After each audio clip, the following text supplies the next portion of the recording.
तो ब्रिक्स के बारे में हम आगे बढ़ते हैं और ब्रिक्स की विशेषताओं के बारे में समझते हैं।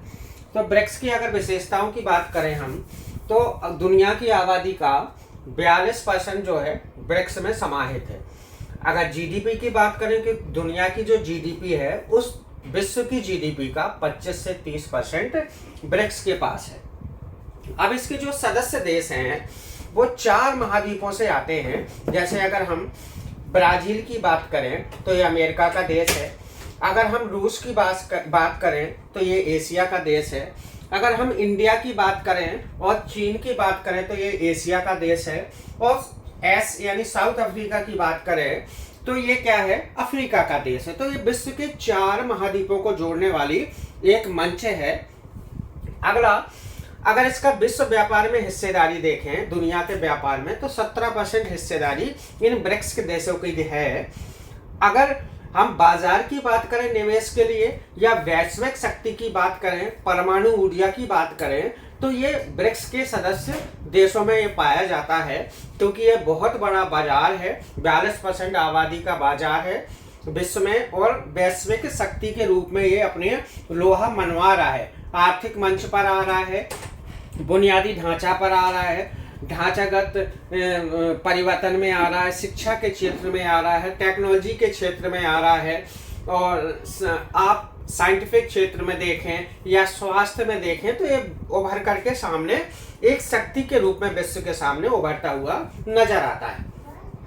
अब इन ब्रिक्स देशों में से 2 देश ऐसे हैं जो रूस और चाइना हैं, जो कि यूएनओ का स्थायी सदस्य है। अब इनके यूएनए के स्थायी सदस्य होने से ब्रिक्स को एक फायदा मिलता है कि भाई इनकी जो भी प्रॉब्लम है, इनकी जो भी समस्याएं हैं, जिन जिन समस्याओं से ये जूझ रहे हैं, ये अपनी समस्याओं को यूएनओ जैसे मंच पर रख सकते हैं और दुनिया को उस समस्या के प्रति रूबरू करवा सकते हैं। तो ये भी इनके लिए एक फायदे का एक जरिया है। अगला, ब्रिक्स की बात और विशेषताओं की बात करें तो ब्रिक्स को R5 कंट्री के नाम से जाना जाता है। R5 कंट्री इसको इसलिए कहते हैं क्योंकि ये जो ब्रिक्स के जो 5 सदस्य देश हैं, इनकी जो मुद्रा है वो R से चालू होती है। जैसे अगर आप ब्राजील की बात करें तो रियाल है, अगर आप रूस की बात करें यानी रसिया की बात करें तो रूबल है, इंडिया की बात करें तो रुपी है, चाइना की बात करें तो रेनमिनबी है। रेनमिनबी जो है ये इसी में से युआन निकला है, तो युआन, इसमें कंफ्यूज ना करें क्योंकि चाइना में 3 तरह की क्षेत्रीय मुद्राएं चलती हैं जिसमें से एक युआन है और रेनमिनबी से ही निकली हुई है। साउथ अफ्रीका की बात करें तो रैंड है। तो ये R5 कंट्री भी कहलाती हैं। अब हम ब्रिक्स के उद्देश्य के बारे में जानते हैं कि आखिर जो ब्रिक्स है ये क्यों इकट्ठा हुआ, इनके आर्थिक या व्यापारिक या राजनीतिक उद्देश्य क्या है, तो इनके बारे में हम समझते हैं थोड़ा सा। अगर हम ब्रिक्स के उद्देश्यों की बात करें तो ब्रिक्स ने अपने उद्देश्यों को 5 कैटेगरी में बांटा हुआ है, यानी अभी तक 5 उद्देश्यों को जोड़ा हुआ है। भाई पहला तो ये है कि हम एक दूसरे की यानी सदस्य देशों की आर्थिक रूप से, राजनीतिक रूप से और सुरक्षा की दृष्टि से सहयोग करेंगे। यानी जो सदस्य देश हैं वो एक दूसरे के आर्थिक मामले में सहयोग करेंगे, राजनीतिक मामले में सहयोग करेंगे और क्षेत्रीय सुरक्षा हो या वैश्विक सुरक्षा हो उसमें भी सहयोग करेंगे।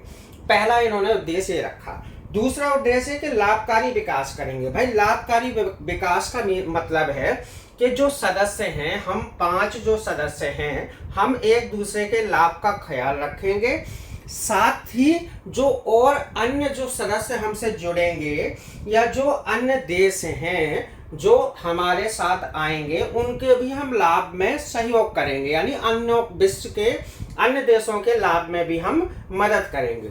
अगला, तीसरा क्या है भाई, शिक्षा में सुधार करेंगे। यानी जो सदस्य देश हैं वो शिक्षा में सुधार करेंगे। इसमें सांस्कृतिक सुधार भी है, इसमें पीपल टू पीपल मीटिंग भी है और इसमें एक दूसरे की शिक्षा में तकनीक का सहयोग भी है। तो ये शिक्षा में सुधार है। अगला, चौथा है कि भाई हम एक पुल का काम करेंगे।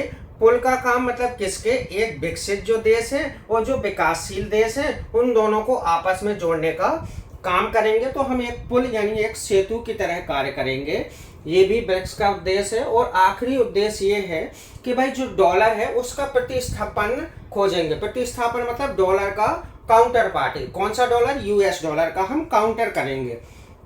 अब ऐसा क्यों कहा? ऐसा इसलिए क्योंकि जो वैश्विक अगर अर्थव्यवस्था की बात करें तो उसमें मुद्रा का क्या है, उतार चढ़ाव बना रहता है। तो इसको स्थिर रखने के लिए, स्थायी रखने के लिए डॉलर का हम काउंटर करेंगे, यानी हम डॉलर के रूप में एक नई मुद्रा को लाएंगे और मुद्रा को डॉलर के मुकाबले उतना ही सहयोग देंगे, उतना ही ऊपर उठाएंगे जितना कि डॉलर है। साथ में भाई हम जो प्रवाह है यूएस डॉलर के प्रवाह को नियंत्रित करने में भी सहयोग करेंगे और साथ में मुद्रा के अन्य मतलब डॉलर का विकल्प भी हम दूसरा ढूंढेंगे और ताकि कि डॉलर जो है, डॉलर में जो उतार चढ़ाव रहता है उसको स्थिर किया जाए। तो ये ब्रिक्स के उद्देश्य हैं। अब ब्रिक्स के हम आगे बढ़ते हैं कि ब्रिक्स के जो कार्य हैं उसमें से कौन से कार्य हैं और ब्रिक्स ने ऐसे कार्यों में क्या क्या किया है।